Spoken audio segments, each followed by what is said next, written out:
I'm down at Mr. Potato Head, which you may have seen in some Instagram BS, and apparently it's where all the beautiful people are, but they're not that beautiful. There's just some, I mean, look, it's pretty gross, really. Hanging out with one of my best friends, and that's kind of cool, and I get it. But look, in the main, yeah, I mean, it's nothing like Leighton, it's nothing like home.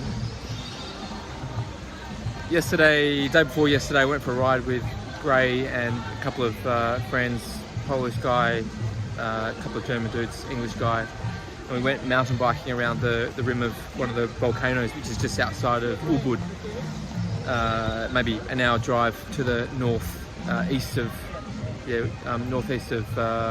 where we're staying here in Malas, and like completely underestimated the severity or the challenging the challenge that the ride was going to present to me, and got through it. It's stinking hot, but that's not what I wanted to talk to you about. The real highlight for me, or low light, was seeing the locals who are living in abject poverty, literally sitting on a concrete floor, stuffing what looked to be like old pig's meat that had been seasoned with some stuff into an intestine, making sausages, whole family of them. Flies everywhere, like I can't even tell you about the flies.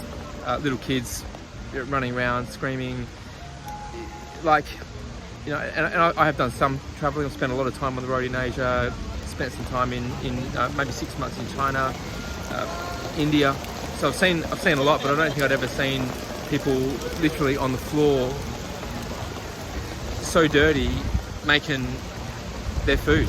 And the surprising thing for me was to see these people smiling. They were happy. They were happy. And so here are these people living in abject squalor, poverty. Dirt poor is what Berna said to me. It's true, it's dirt poor, literally living in the dirt. And just an hour away from that, less is,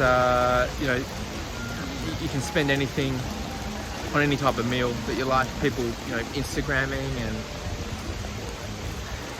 uploaded photos and look at me and taking scenic photos and that kind of stuff, and pouty and unhappy. It's unusual because, we talk about being privileged in Australia, and like to be Australian, to have been born there, that is privilege. That's all the privilege that you need. You don't need to have gone to a fancy school or be especially gifted. Just being born in Australia is enough, providing that your head's straight, you're fine. And these people, these local Indonesian people, which is the vast majority here, are poor, really, really, really poor, extremely poor. And it kind of hit me that, doing what I do and seeing the people that I see of all different stripes, shapes, sizes, backgrounds. And I'm talking about some very intelligent people, all of your white collar professions. Start with your accountants, your doctors, your lawyers, not so much your accountants, but your highly paid people, engineers in particular, who can't.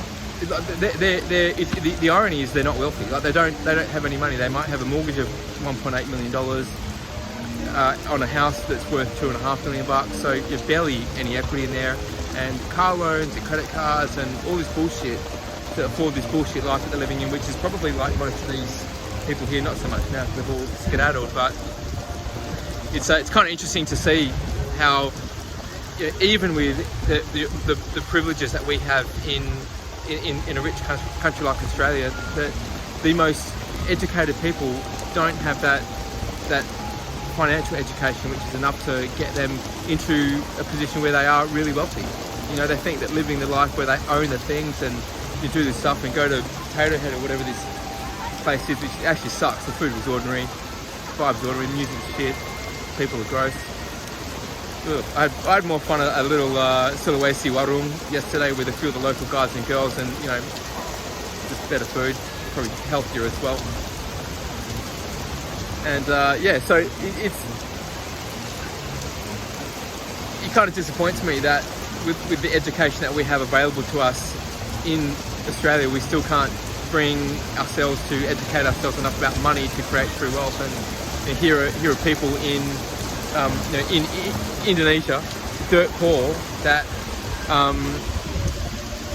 they would just give anything. They give anything to have what we've got, and yet the vast majority of us just can't seem to make it happen because we're ignorant of money, we're ignorant of financial education, and I think also laziness is a huge part of it. So I'm not sure if you're one of these people who have signed up to the Millionaire Mortgage Secrets book a while ago and you're wondering what the hell I am or what we do. But we are mortgage brokers. We give professional advice to help people create wealth and financial security through professional mortgage management. That's what we do. But it doesn't matter where you're from, how much you're earning, what stage of life you're at. If you are, usually it's people who've gone around in circles for the last 20, 30 years. You made a whole lot of money and you're wondering where the hell it's all gone. If you're in that spot and you want to get ahead, there's just no shame in getting in touch. Book a call with me, speak to me, one of the team, and we'll see what we can do for you. It's probably going to start with a restructure of your mortgage of some description. That's how we make money, because it's got to work for everybody. But look, don't do yourself a disservice by having this fantastic opportunity that we have in Australia and squander it by being ignorant and silly with your money. So I'm going to bail because it's getting crazy wet. But hello and goodbye from Potato Head in Bali.